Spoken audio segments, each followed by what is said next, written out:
The Kryx Dominion had conquered 400 worlds in 11,000 years, and in all that time, no species had ever made them bleed the way the humans were about to.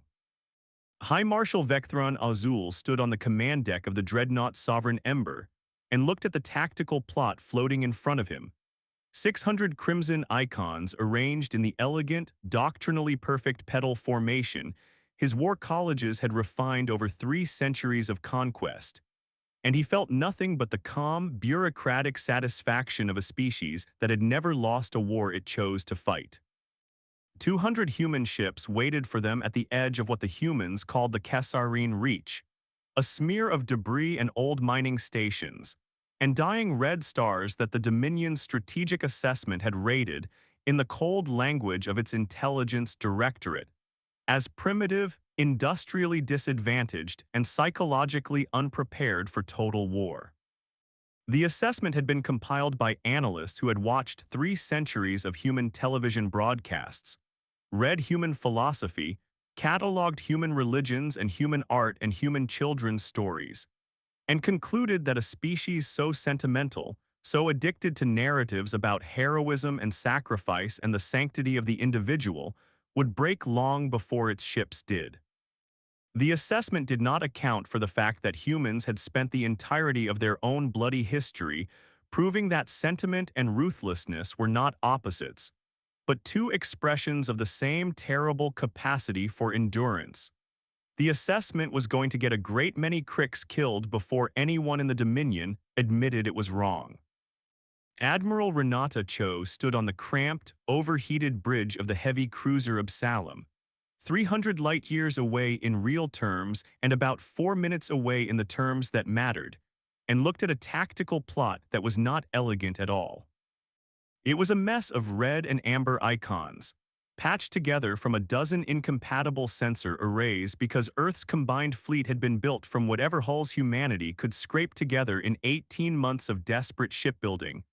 Repurposed asteroid miners with railguns bolted to their hulls, decommissioned orbital defense platforms given engines, and told to become warships. A handful of genuine purpose-built cruisers that had rolled off the lines at Ceres and New Shanghai before the yards themselves became targets. 200 hulls, none of them matching, none of them elegant, all of them held together by desperation, stubbornness, and the particular genius that comes from an engineering culture raised on the assumption that everything eventually breaks and you fix it with what you have. Cho had 11,300 people under her command, spread across those 200 hulls, and she had done the math on how many of them were going to die in the next 6 hours so many times that the number no longer felt like a number. It felt like a debt she owed and intended to collect from the other side at compound interest. She was 51 years old, silver-haired, thin in the way of someone who had not eaten a full meal in 3 weeks, and she had not slept longer than 90 minutes at a stretch since the Kryx crossed the Uit perimeter of Tau Ceti. Her staff called her the Butcher of Vesta behind her back, not because she enjoyed killing, but because 18 months earlier in the opening weeks of the war, she had ordered the destruction of her own listening post on Vesta, 640 people, all of them volunteers who knew what they were volunteering for, all of them dead in 11 seconds, because the alternative was letting a Kryx reconnaissance flotilla learn the true disposition of Earth's shipyards. She had made that call in 4 seconds, without asking anyone's permission, and she had written 640 letters to 640 families in the 2 weeks that followed by hand, because she believed that a woman who gave that order owed the dead that much. The Kryx had never done anything like it. Not once in 3 centuries of conquest had a Kryx commander sacrificed one of his own outposts to protect an operational secret, because Kryx military doctrine held that abandoning your own people to the enemy, even to buy a strategic advantage, was a violation of something the Kryx called Sureth, an honor debt owed by every commander to every soldier under him. It was a beautiful principle. It had never once been tested against an enemy willing to burn anything, including itself, to win. The battle began the way most battles in this war began, with the Kryx doing exactly what their doctrine told them to do, and the humans doing something their own doctrine had never anticipated needing to invent. Vectron's petal formation advanced into the Kesarine Reach in 6 echelons of 100 ships each echelon covering the others in overlapping fields of point-defense fire, each. H echelon commanded by an officer trained from cadethood in the doctrine of measured, honorable escalation, probe first with light forces, commit capital ships only once the enemy's true strength was known, never risk more than the objective justified. It was doctrine built by a species that had never needed anything else, because no one the Kryx had fought in 3 centuries had ever been willing to gamble everything on a single throw. Cho's fleet did not probe. Cho's fleet did not present itself in any coherent formation the Kryx sensors could parse into a recognizable order of battle, because Cho had spent 4 months disassembling the very idea of formation from her officer corps, and replacing it with something closer to organized chaos, small independent hunter-killer groups of 3 to 5 ships each, scattered across 40 million kilometers of the Reach, each group operating under sealed orders that only made sense in aggregate. Each group willing to die completing its piece of a puzzle that no single officer besides Cho herself could see in full. The first Kryx echelon entered the debris field around the dead colony of Meridian Station, a habitat ring of 11,000 people that Earth had evacuated in total secrecy 6 weeks earlier, leaving behind empty corridors, dead reactors, and 40,000 tons of scrap metal drifting in a slow, deceptive orbit that made it look, to Kryx sensors, exactly like the picket line of a much larger human force falling back to regroup. It was bait.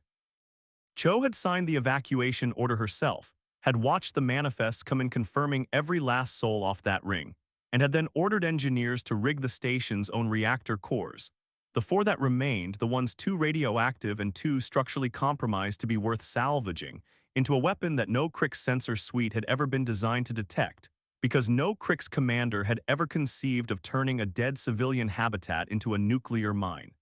It was not subtle. It was not honorable. It killed 41 Kryx cruisers in 8 seconds when the first echelon's forward elements closed to what their doctrine considered a safe reconnaissance distance, and the station's 4 reactors went critical in a chain, throwing a wall of radiation and shredded alloy and superheated plasma across 60,000 kilometers of space. 41 ships, 9,000 Kryx crew, gone in the time it took a human heart to beat 8 times.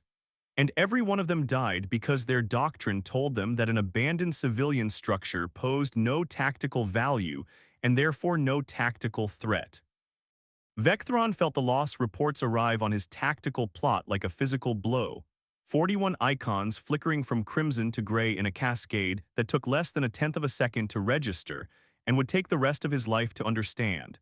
He had commanded fleets for 211 years. He had broken the S/Collective's home defense in a single afternoon. He had watched the Ithar conquered surrender an entire star cluster rather than face his guns a second time. He had never, in 2 centuries of war, seen an enemy convert its own dead, its own civilians, its own abandoned homes into a weapon, and the sheer conceptual violation of it sat in his chest like a stone, because it meant the doctrine he had trusted his entire career, the doctrine that told him what an enemy would and would not do, was not merely wrong about these humans. It was inverted. Everything the doctrine assumed was off-limits, the humans treated as an opening move. He ordered the 2nd and 3rd echelons to halt their advance and reassess, which was exactly the moment Cho's hunter-killer groups came out of the debris field. They came out running silent on cold thrusters, weapons unpowered until the last possible second to avoid the telltale energy signatures Kryx sensors were tuned to detect. And they did not attack the Kryx capital ships first, because Cho had taught her captains something the Kryx war colleges had never needed to teach. That in a war of attrition against a numerically superior enemy, you do not fight the enemy's strength, you fight his logistics. The hunter-killer groups tore into the Kryx supply train, the slow, lightly armed tenders and ammunition barges and fuel transports that trailed behind the war fleet's echelons. Vessels the Kryx doctrine considered beneath the dignity of a direct attack. Vessels that no honorable Kryx commander would waste warships defending, because doctrine held that supply vessels retreated the instant combat began and rejoined the fleet once the battle line was secure. Human ships did not care about the dignity of the target.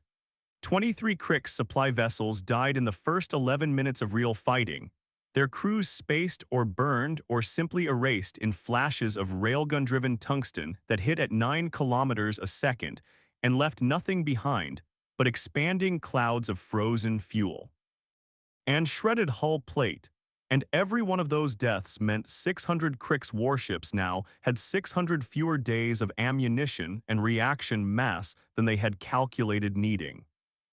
Cho watched the engagement telemetry scroll across her secondary display while her primary attention stayed locked on the main plot, and she allowed herself exactly 4 seconds of something that was not quite satisfaction, because satisfaction was a luxury she had stopped affording herself the day she signed the Vesta order. 41 Kryx capital ships and 23 supply vessels against 0 human losses so far was a good opening exchange. It would not last. She knew that better than anyone on her staff, because she was the only person on the Absalom who had access to the full order of battle on both sides, and the full order of battle told a story that no tactical victory in the opening minutes could change.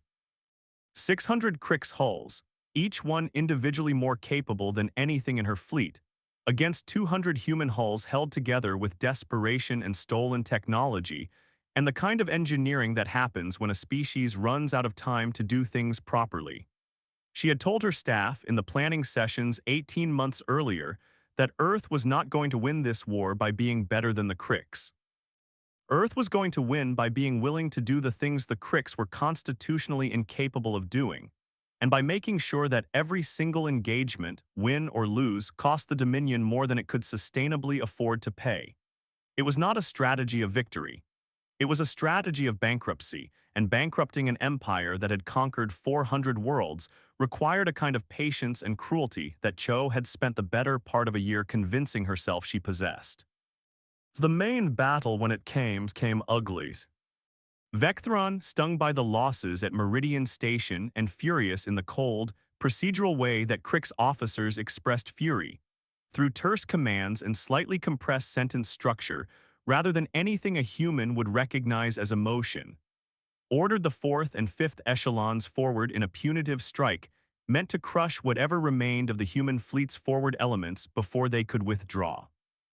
200 Kryx warships, arranged in overlapping defensive spheres, their point defense grids interlocking into a wall of interception fire that could shoot down 91% of any incoming ordnance before it reached a hull,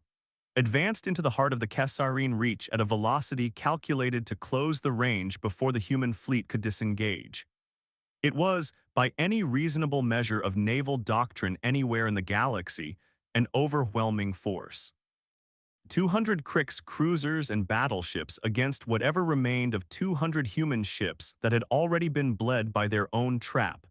Ships that were, individually, decades behind Kryx metallurgy and reactor technology and targeting computation. Cho let them come.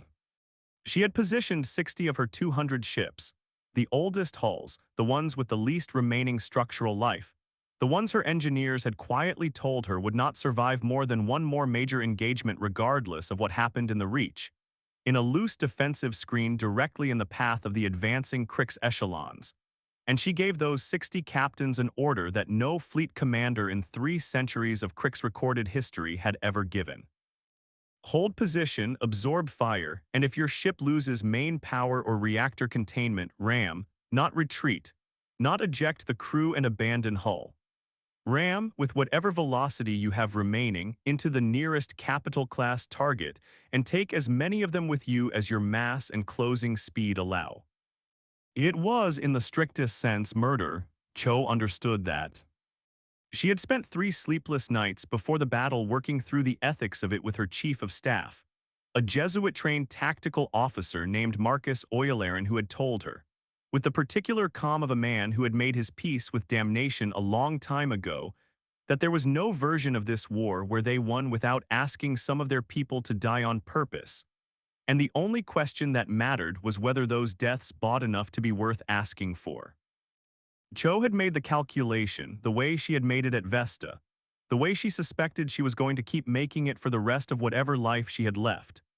60 obsolete ships, crewed by volunteers who had been told exactly what their mission profile involved and had signed on anyway, traded against as many Kryx capital ships as their sacrifice could take down, was a trade that shortened the war. Every Kryx ship destroyed here was a ship that did not need to be destroyed later, in a battle where Earth might have fewer resources left to spend. The engagement that followed lasted 41 minutes, and it was, by every account later collected from survivors on both sides, the single most brutal exchange of the entire war, a span of continuous violence that veterans on both sides would carry for the rest of their lives. Whether those lives lasted another 40 years or another 40 minutes, because in the Kesarine Reach, unlike in almost any previous engagement either fleet had fought against any other adversary, there was no clean edge between the ships still capable of fighting and the ships that had already, by any reasonable measure, died.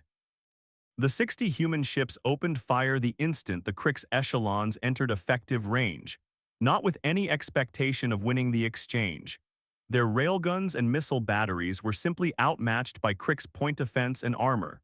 But to force the Kryx formation to expend interception resources, and more importantly, to buy time for the rest of Cho's fleet to maneuver into position on the flanks. The Kryx point defense grid did exactly what Kryx doctrine predicted it would do. It shredded incoming human ordnance with brutal efficiency, intercepting missile after missile in bursts of directed energy that turned kinetic warheads into harmless clouds of vaporized metal 50 kilometers short of their targets. But 60 ships firing everything they had continuously for the 11 minutes it took the Kryx echelons to close to decisive range, produced more incoming fire than even a Kryx point defense grid tuned for a lesser adversary could fully absorb, and ships began to die on both sides. The heavy cruiser Tamerlane took a return volley of Kryx plasma lances across her forward hull at the 9-minute mark, and her captain, a 34-year-old former mining executive named Diane Okonkwo, who had spent her entire adult life running asteroid extraction operations before the war put her in command of a warship, watched her reactor containment fail on the internal damage schematic in real time. A spreading red bloom of failure indicators crawling across 3 decks in under 20 seconds. She had 411 crew aboard. She had 11 seconds. By the engineering estimate, her chief engineer screamed into the command channel before the reactor breached catastrophically regardless of anything anyone did. She gave the order to abandon ship to everyone except the bridge crew and the helm, and then she pointed the Tamerlane's 400,000 tons of dying mass at the nearest Kryx battleship, a vessel 3 times her displacement named, according to intercepted Kryx communications later translated by Earth's cryptography division, the Radiant Discipline, and she pushed the engines to their absolute structural limit, accepting a reactor breach that would happen roughly the same instant as impact rather than several seconds before it, because several seconds before impact meant the Tamerlane would be a drifting hulk instead of a guided weapon. The Tamerlane's reactor breached 4.1 seconds before her wreckage, still traveling at 11 kilometers per second, still nominally under the dying half-second commands of a helm officer named Ayanna Frost, who chose to stay at her post when she could have taken an escape pod, struck the Radiant Discipline's engineering section. The combined kinetic energy of 400,000 tons of steel and the thermal bloom of an uncontrolled fission fusion cascade tore the Kryx battleship in half along her spine. 940 Kryx crew died in less than 2 seconds. Diane Okonkwo and Ayanna Frost died with them, along with the 11 other bridge crew who had chosen, in the last conscious seconds available to them, to stay at their stations and guide 400,000 tons of dying steel to where it would do the most damage. 399 other members of the Tamerlane's crew reached escape pods in the 11 seconds their captain had bought them, and 281 of those pods were later recovered alive, which was, given everything, considered by Cho's staff to be a good outcome. It was not an isolated event. Of the 60 ships Cho had positioned as the forward screen, 44 died in the first 20 minutes of the engagement, and of those 44, 31 managed some version of a deliberate terminal ramming maneuver against a Kryx capital ship before their reactors failed or their hulls disintegrated entirely. The Kryx had never fought an enemy whose disabled ships turned into guided weapons instead of drifting wrecks or evacuating hulks. Kryx point defense doctrine assumed that a human vessel losing main power was a vessel exiting the engagement, and Kryx captains, trained across 2 centuries to treat a crippled enemy as a target of opportunity rather than an ongoing threat, repeatedly failed to reposition or evade fast enough when a dying human ship altered its trajectory in its final seconds toward the nearest Kryx hull. By the time Vecthron, watching his tactical plot from the Sovereign Ember with an expression his subordinates would later describe as the closest thing to visible alarm any of them had seen from him in 2 centuries of service, ordered his echelons to break contact with any human vessel showing reactor instability rather than closing to finish it. The humans had already claimed 81 Kryx warships against the loss of their entire 60-ship screen. 81 Kryx capital ships, roughly 18,000 Kryx crew, traded for 60 obsolete human hulls and just under 9,000 human casualties, most of whom had known, going into the engagement, that this was very likely the outcome awaiting them. It was not a victory in any sense the Kryx war colleges would have recognized, because a victory in Kryx doctrine was measured by territory held and enemy capacity destroyed at acceptable cost, and no cost that traded 4 Kryx ships for every 3 human hulls could ever be called acceptable against an enemy who had started the battle outnumbered 3-1. But Cho was not fighting for a victory the Kryx war colleges would recognize. She was fighting a war of attrition against an empire that had a finite industrial base spread across 400 worlds and 11,000 years of conquest. An empire that could not simply manufacture new warships and cruise the way it had for 3 centuries, because the war had already cost the Dominion more ships in 18 months than it had lost in the previous 100 years combined. And every ship lost here was a ship the Kryx shipyards, however vast, would need months or years to replace, while every human ship lost was a ship Cho's own overworked, jury-rigged shipyards at Ceres and Luna, and the scattered asteroid belt facilities could, with brutal effort, replace in weeks.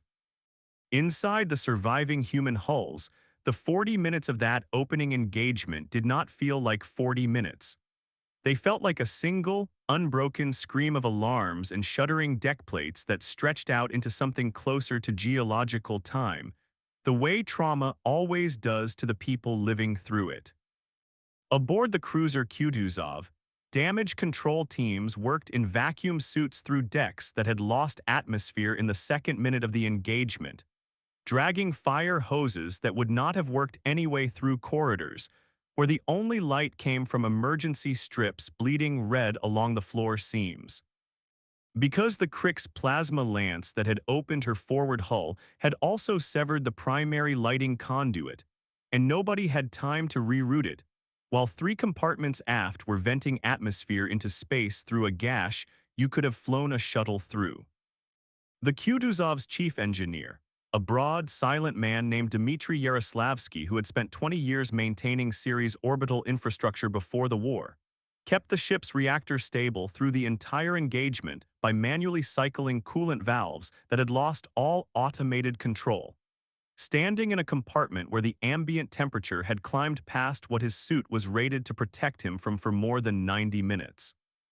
And he did it not because anyone ordered him to specifically, but because he understood, the way every engineer on every ship in Cho's fleet understood, that the difference between a functioning reactor and a dead ship was very often one person's willingness to stay at a station past the point where staying there was survivable. He lived. His hands did not entirely. The burns cost him 4 fingers on his left hand and most of the sensation in the right, and he would spend the rest of the war running engineering sections from a chair, giving orders in a flat, exhausted voice to crews half his age who had learned, watching him, exactly what the job actually required. Aboard the destroyer Achilles, a mid-engagement hit from a Kryx point-defense battery meant to intercept an outgoing missile instead clipped the ship's own drive section, and the resulting cascade failure in the mag containment field around her fusion torch produced not an explosion but something worse. A slow, uncontrolled venting of superheated plasma along two full decks that killed everyone in its path in under 3 seconds, without ever quite triggering the catastrophic breach that would have finished the ship outright. The Achilles survived the battle as a crippled hulk, half her crew dead, most of the survivors suffering radiation exposure that would shorten their lives by years even after the medics at Luna's fleet hospital did everything available medicine allowed. And her captain, a former commercial shuttle pilot named Priya Anand Ferreira, spent the rest of the engagement running a warship with functioning weapons on one side and a silent, irradiated tomb on the other,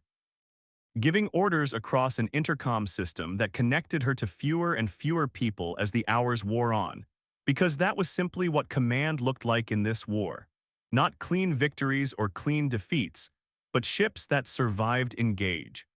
Immense in fragments, crewed by fragments of their original complement, doing the job anyway because the job did not stop needing doing just because it had gotten unbearably hard. The grinding, hour-by-hour reality of the battle, the part that never appeared in the after-action summaries reduced to hull counts and casualty figures, was this. Human tactical doctrine in this war was built not around winning individual engagements cleanly, but around a philosophy Cho had spent months drilling into every captain under her command. A philosophy that amounted to trade, withdraw, and trade again. A human squadron would engage a Kryx formation, inflict what damage it could in the opening exchange, and then fall back in a controlled, ugly retreat designed to draw the pursuing Kryx ships into a second ambush. A minefield, a waiting reserve, anything that let the retreating ships bleed their pursuers further before finally disengaging entirely.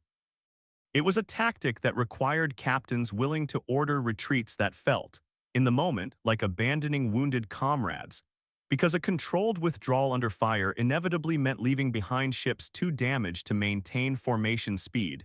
Ships whose crews understood, when the order to fall back came down, that they had just been designated the rearguard, the ones who would buy the retreat its necessary minutes with their own survival. Captain Yusuf Whitfield Adami, commanding the light cruiser squadron on the human fleet's northern flank, gave that order 4 times in the space of 90 minutes during the second phase of the Kesarine Reach engagement, watching 4 ships and their crews fall behind the retreating formation each time, and he would later tell Cho's staff in the debrief that followed that he had stopped being able to remember the names of the captains he had left behind by the third order, not because he did not care, but because his mind had simply run out of room to hold that much grief while still functioning well enough to give the fourth order when it came due. Vectron's own fleet, for all its technological superiority, found itself fighting an enemy that refused to observe the basic rhythm of engagement and disengagement that 11,000 years of Kryx warfare had established as the natural cadence of battle. Kryx doctrine held that a battle, once joined, proceeded through recognizable phases: initial contact, escalation, decisive commitment, resolution, and that an honorable adversary signaled its intentions at each phase through the disposition of its forces, allowing both sides to calibrate risk against the stakes actually in play. Cho's fleet signaled nothing honestly. Ships that appeared to be retreating in disorder were executing precise, rehearsed withdrawal patterns designed to lure pursuit into a kill zone. Ships that appeared crippled and drifting were, in a disturbing number of cases, still fully capable of independent maneuver, holding position deliberately to draw a finishing shot from a Kryx vessel that would then find itself suddenly, fatally exposed to a converging crossfire from human ships that had been waiting, silent, and cold precisely for that moment. By the third hour of the Reach engagement, Kryx tactical officers across the fleet had begun flagging every human formation, however apparently damaged or disorganized, as a potential trap, which slowed Kryx response times across the entire battle and cost Vectron's forces the initiative in engagement after engagement. Because an enemy who has learned to distrust every read on the battlefield is an enemy who hesitates, and in ship-to-ship combat measured in fractions of a second. Hesitation killed as reliably as any weapon in either fleet's arsenal. The battle did not end after the first exchange.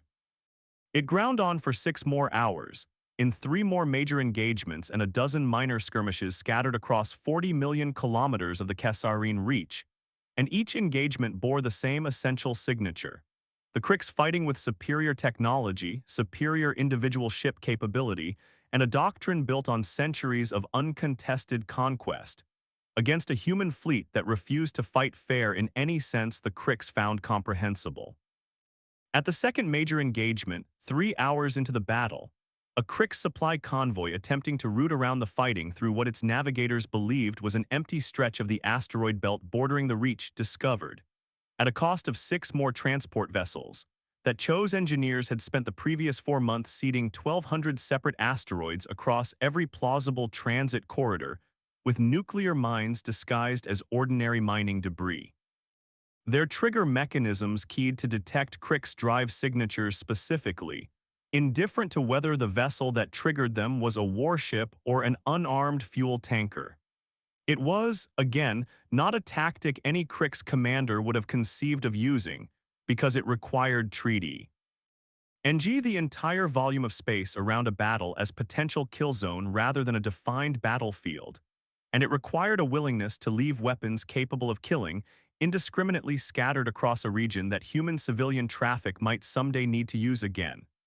Cho had ordered the mines seeded with the full knowledge that clearing them after the war, assuming there was an after the war in which humans still existed to do the clearing, would take years and cost lives of its own. She had made that trade anyway because the alternative was losing the war in progress, and a war lost meant there would be no human civilian traffic left to endanger. At the third major engagement, 4 hours in, Vectron attempted to force a decisive result by committing his 6th and final echelon, his personal reserve, 100 ships including the Sovereign Ember herself, in a concentrated strike aimed at what his sensors identified as the human fleet's command node, a heavy cruiser broadcasting the encrypted command traffic patterns his signals intelligence officers had spent the battle painstakingly reconstructing. It was a reasonable target.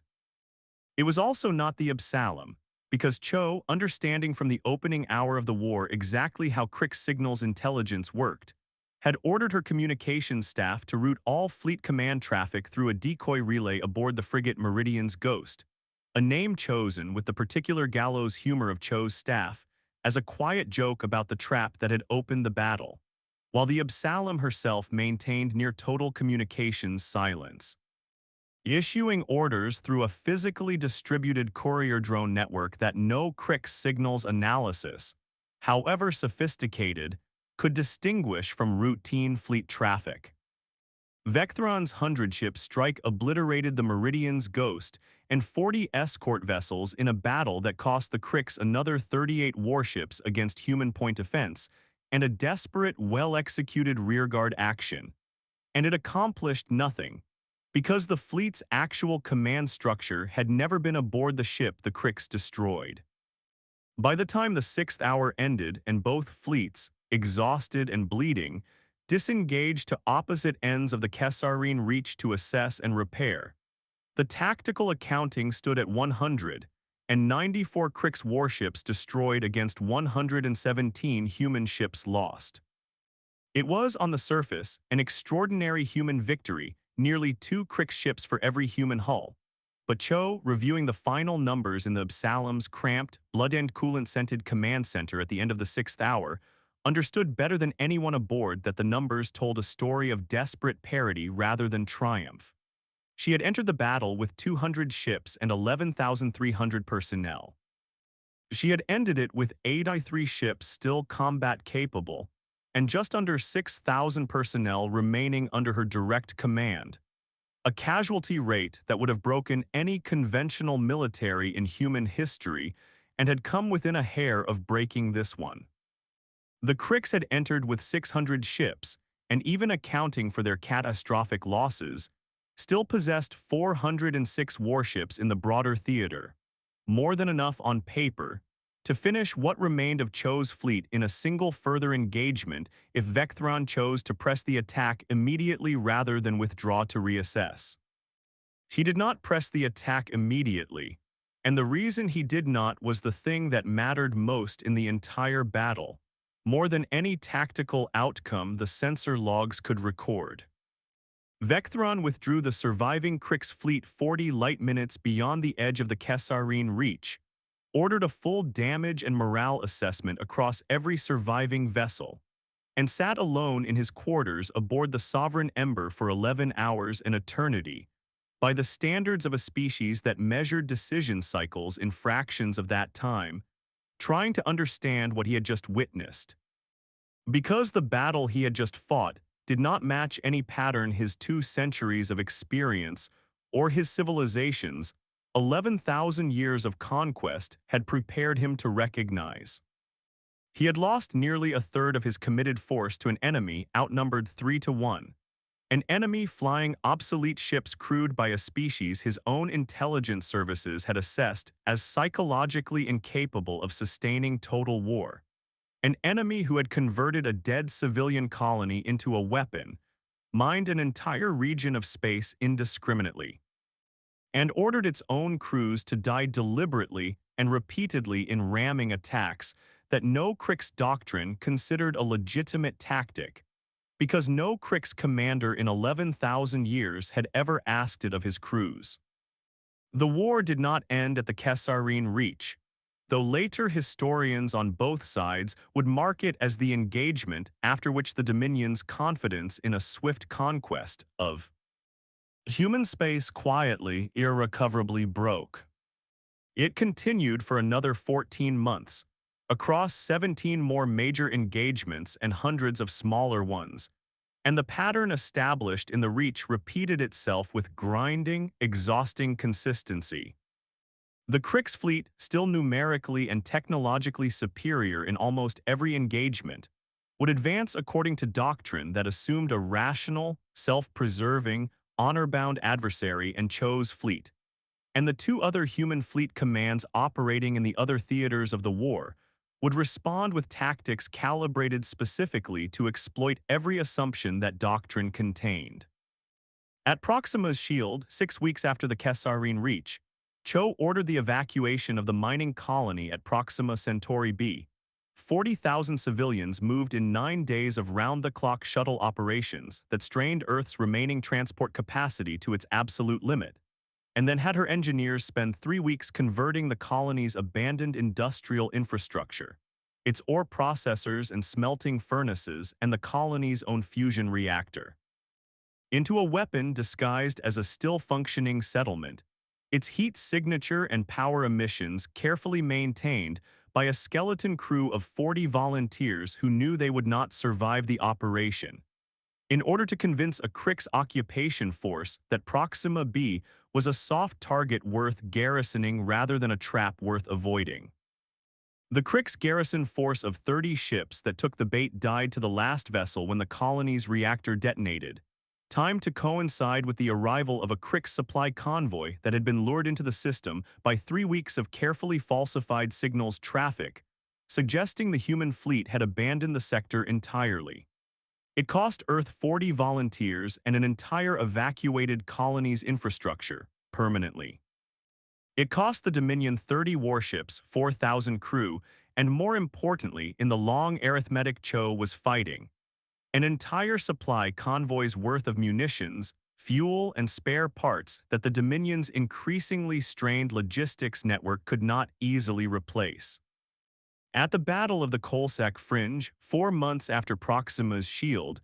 Earth's Third Fleet under Admiral Tobias Ake Blindqvist executed what later became known, in the grim shorthand of surviving crews, as the Kolsak Sacrifice. A deliberate ambush in which Ake Blindqvist allowed an entire supply squadron of 12 unarmed human freighters, vessels that, unbeknownst to their Kryx pursuers, had already offloaded their genuine cargo and were instead packed with modified fusion warheads disguised beneath false cargo manifests that Kryx boarding scan protocols were calibrated to trust, to be captured rather than destroyed. Knowing that Kryx logistics doctrine mandated towing captured civilian freighters back to the nearest fleet resupply depot rather than destroying them outright, because Kryx law treated the deliberate destruction of civilian-registered vessels, even enemy ones, as a violation requiring formal justification. The freighters detonated inside the resupply depot at Vashtor's Reach 4 days later, destroying 11% of the Dominion's forward ammunition stockpile in the theater, and killing another 6,000 Kryx logistics personnel who had never fired a shot in the war, and had no reason to expect they were dying inside what should have been the safest, most rearward facility in the entire campaign. Vectron, promoted in the aftermath of the Kesarine Reach to overall command of the Dominion's human front war effort, a promotion that felt to him privately less like an honor and more like being handed an increasingly unsolvable problem, began, over the course of that 14-month grinding middle phase of the war, to understand something about his enemy that no intelligence assessment had prepared him for. Something he found himself unable to articulate to his own war council in terms they found anything but disturbing. The humans were not fighting to preserve what they had. They were fighting as though preservation itself was a lower priority than victory, as though every ship, every colony, every life under human command was a resource to be spent rather than protected. And the terrifying efficiency of that calculus meant that every doctrine the Dominion had refined across 11,000 years of conquest, doctrines built around the assumption that a rational adversary preserved its own strength, protected its own civilians, honored the basic conventions of restraint that even the Dominion's bitterest previous enemies had observed, simply did not function against an enemy willing to discard every one of those assumptions in service of a single overriding objective, making the war cost more than the Dominion could afford to keep paying. The economic dimension of the war, invisible to any single battle's tactical plot, but devastatingly visible in the agreg. 8 ledgers the Dominion's logistics ministry maintained was where Cho's strategy did its deepest damage. Every ambush against a supply convoy, every mined asteroid field, every sacrificed colony that lured a Kryx force into a trap was calculated by Cho and her staff not merely for its immediate tactical yield, but for its contribution to a much longer campaign aimed at the Dominion's economic capacity to sustain the war at all. The Kryx Dominion had conquered 400 worlds, but conquest across 11,000 years had left its economy structured around slow, steady extraction and consolidation rather than the kind of rapid wartime mobilization a total war against a determined, asymmetric adversary demanded. Shipyards that had built 1 or 2 new capital ships a year for the sheer prestige of it in peacetime found themselves unable to scale production fast enough to replace losses running at a rate the Dominion's economic planners had never modeled. Fuel refineries calibrated to supply a peacetime fleet's routine patrol operations buckled under the demand of sustaining continuous combat operations across a war front 18 light-years deep. And every human ambush against a supply line did not merely destroy ships and cargo in the moment.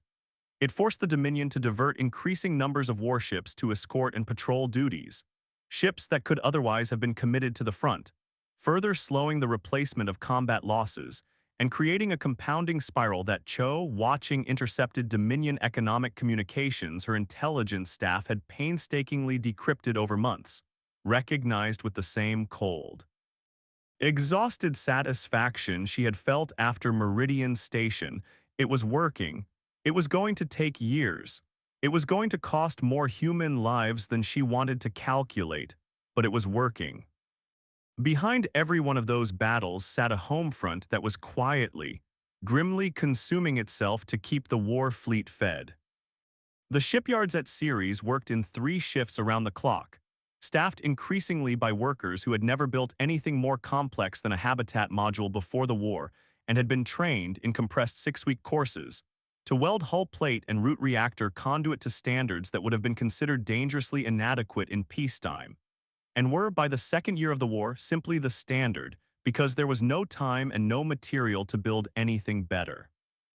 Earth's population, still recovering from the initial shock of a war nobody had believed a species this technologically outmatched could survive even a year, had settled into a rationing regime that touched every aspect of civilian life.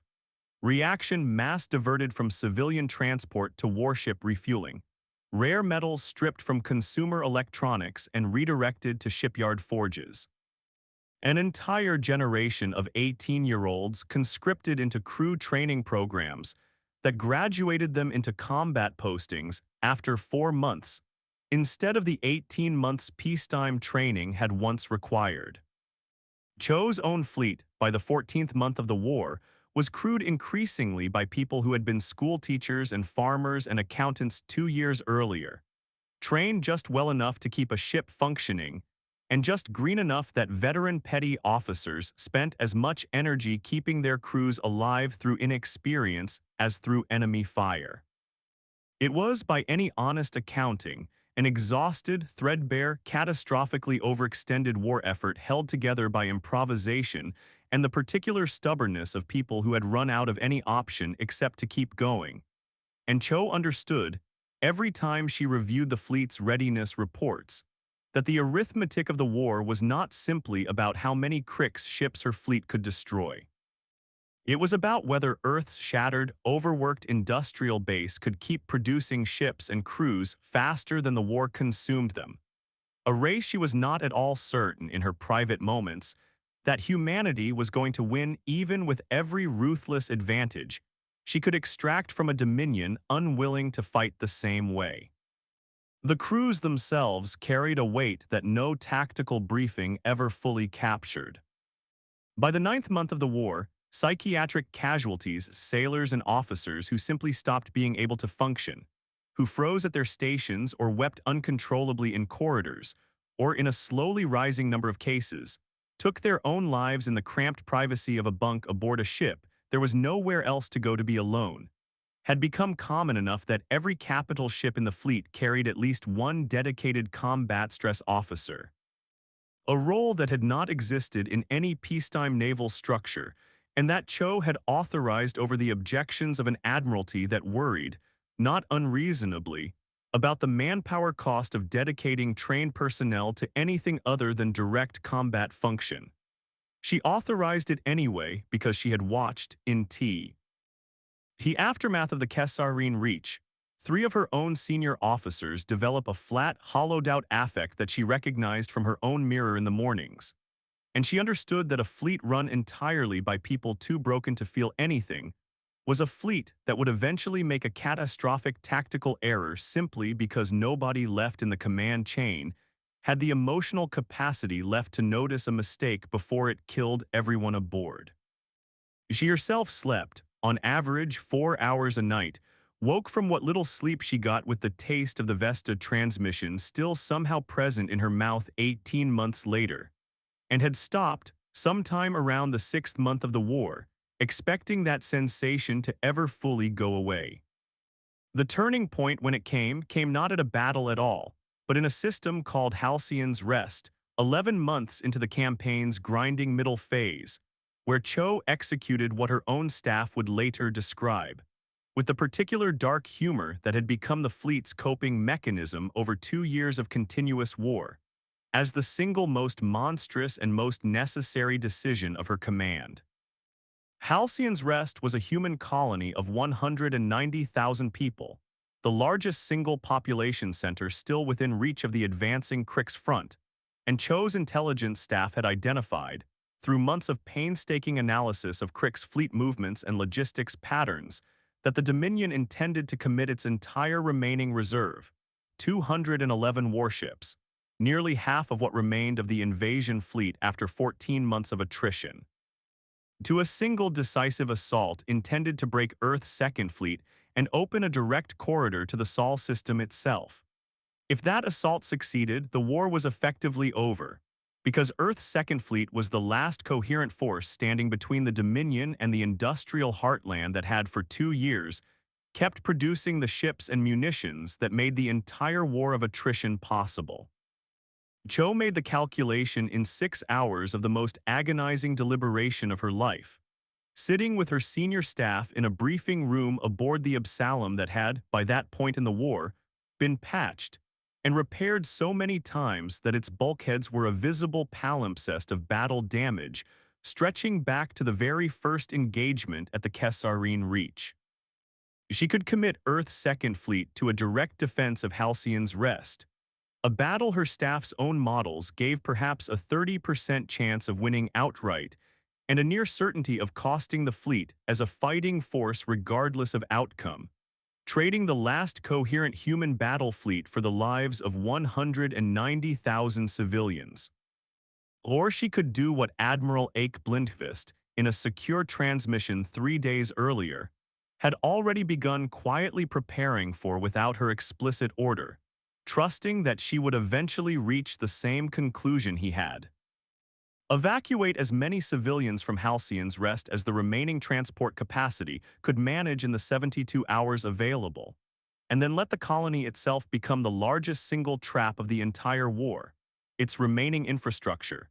including, this time, 3 actual fusion warheads smuggled in under the cover of the evacuation and buried in the colony's central power distribution hub. Warheads with yields calculated by Earth's remaining weapons physicists to be sufficient. In aggregate, to cripple a fleet the size of the one bearing down on the system, rigged to detonate the instant Kryx occupation forces moved to secure the colony's central administrative district.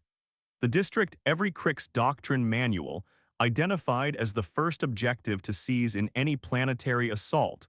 because it typically housed the highest concentration of valuable infrastructure and command and control assets. 190,000 people. Cho got 161,000 of them off Halcyon's Rest in the 72 hours available, a logistics achievement that would be studied by human military historians for decades afterward, using every transport hull in 3 sectors, civilian and military alike, running continuous shuttle operations that pushed crews past every safety margin anyone would have accepted in peacetime. 29,000 people did not make it off in time, either because the transport math simply did not allow it or because some among them chose, when they understood what their continued presence would help accomplish, to stay behind and maintain the fiction of a functioning, undefended colony for the Kryx sensors to observe, the same terrible calculus that had put volunteers on Meridian Station and aboard the coalsack freighters, ordinary people making the decision with full knowledge of what it meant. That their deaths bought something worth more than their survival. Cho signed the final evacuation manifest herself, confirming the 29,000 names. Of those who would not be leaving, and she did not write 640 letters this time, because there was no longer time in the war for that kind of grief, and because she had learned in the 18 months since Vesta that the letters had never really been for the families.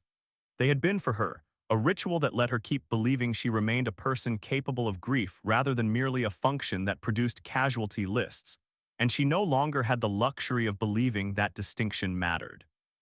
The assault on Halcyon's Rest came 4 days later, and it unfolded exactly as Cho's intelligence assessments had predicted. 211 Kryx warships entered the system in a formation Vectron himself had personally overseen, cautious in a way his earlier campaigns had never required him to be. His fleet's approach vectors carefully staggered to avoid the kind of ambush corridors human forces had repeatedly exploited across 14 months of war. His ship's point defense grids at continuous maximum alert status. Every lesson of the Kesarine Reach and Proxima's shield and the Coalsack Fringe folded into a doctrine of paranoid caution that would have been unrecognizable to the confident commander who had entered human space 14 months earlier believing in the clean elegance of the petal formation. It did not matter. The colony presented no visible defense, no detected military presence, sensor returns consistent with a civilian population going about its business under the strain of an approaching war it could do nothing to prevent, And Vectron, against every instinct 14 months of war had taught him, made the judgment call that the fleet could not indefinitely delay the operation that would decide the war out of caution against a threat his sensors could not actually detect. He ordered the assault to proceed. His forward elements moved to secure the colony's central administrative district exactly as Kryx's planetary assault doctrine specified, and 3 fusion devices with a combined yield that Earth's physicists had calculated with brutal, exacting precision detonated in the heart of the colony, throwing a wave of thermal and radiation destruction across the inner system that consumed not merely the colony itself, but the 81 Kryx warships whose approach vectors had,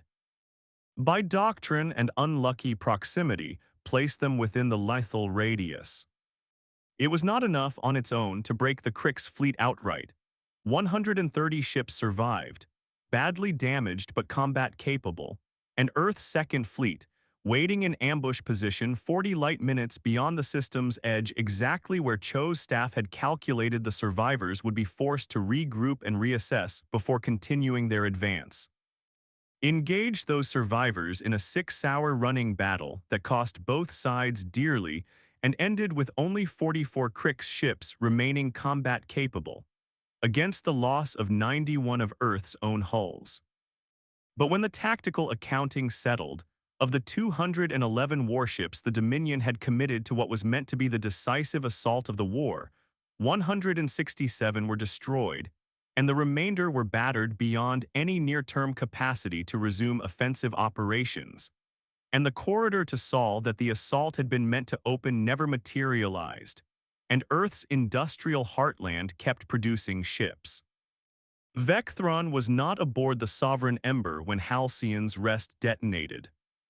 He had, in a decision his own staff would later recognize as the single most consequential act of caution of his entire career, held his flagship and its immediate escort 40 light minutes back from the main assault force,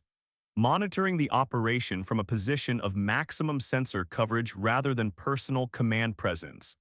A decision driven by nothing more sophisticated than a 211-year-old commander's accumulated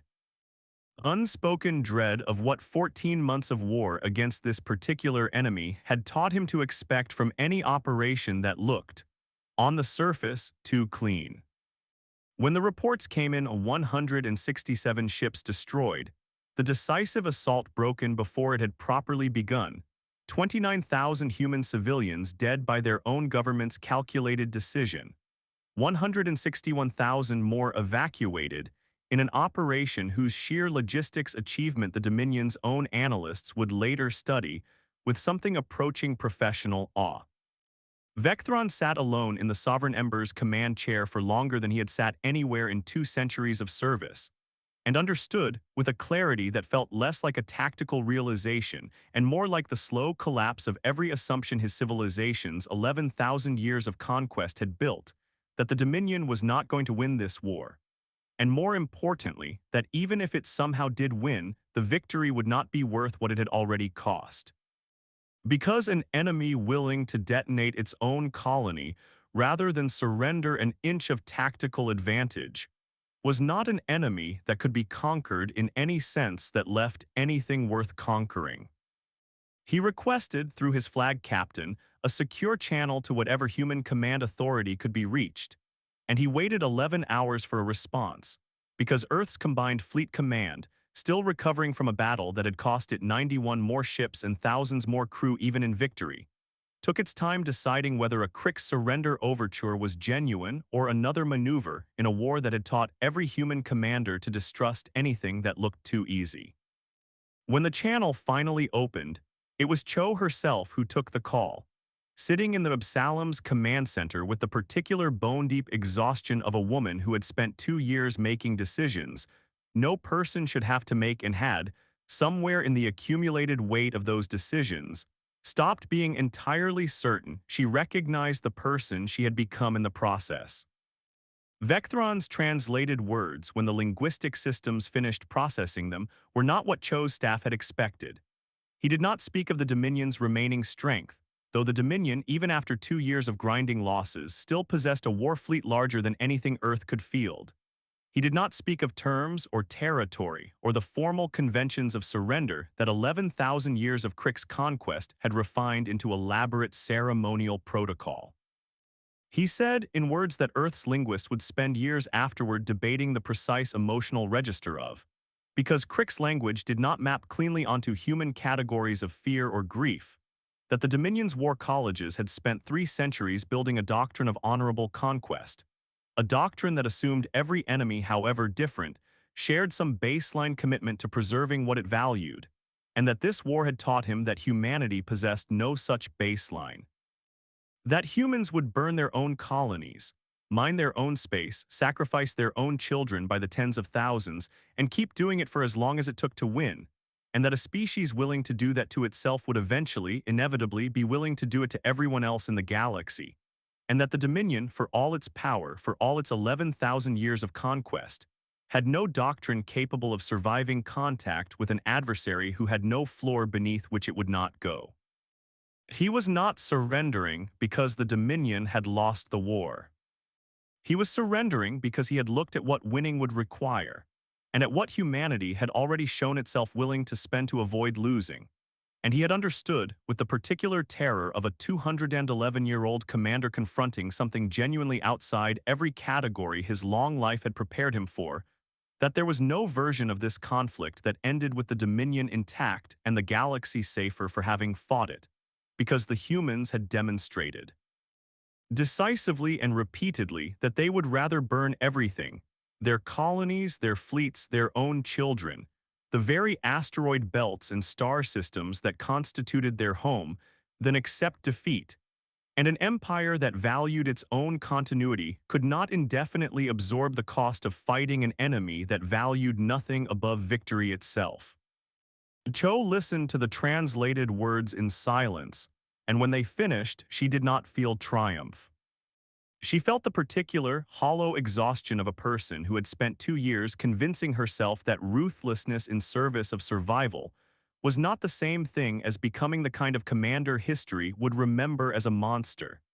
and who now understood, listening to a defeated enemy describe her own strategy back to her in terms of horror rather than admiration, that the distinction she had clung to might not survive close examination. She thought of Diane Okonkwo-Reyes and Ayanna Frost, choosing to stay at the Tamerlane's helm. She thought of the 640 letters after Vesta, and the 29,000 names on the final Halcyon's rest manifest that she had signed without writing letters at all, because there had no longer been time, or perhaps because some part of her had understood that if she let herself grieve each one individually the way she had grieved the 640, she would not have been able to keep making the decisions the war required of her. She thought about what it meant that an alien commander, from a civilization that had conquered 400 worlds without ever once needing to consider the ethics of sacrificing its own people, looked at what she had built and felt something his species' vocabulary could only render as fear. She accepted the surrender. The formal terms took another 6 weeks to negotiate, and the war's final accounting when historians on both sides and Chuli compiled it, recorded that the Dominion had committed 600 warships to the invasion of human space and lost 438 of them, against Earth's loss of 176 ships out of 200 committed, plus the deliberate sacrifice of 3 colonies, and just under 200,000 civilian lives spent in traps and evacuations, and the calculated arithmetic of a war fought by a species with no fleet worth the name, and an admiral willing to do the mathematics the enemy considered unthinkable.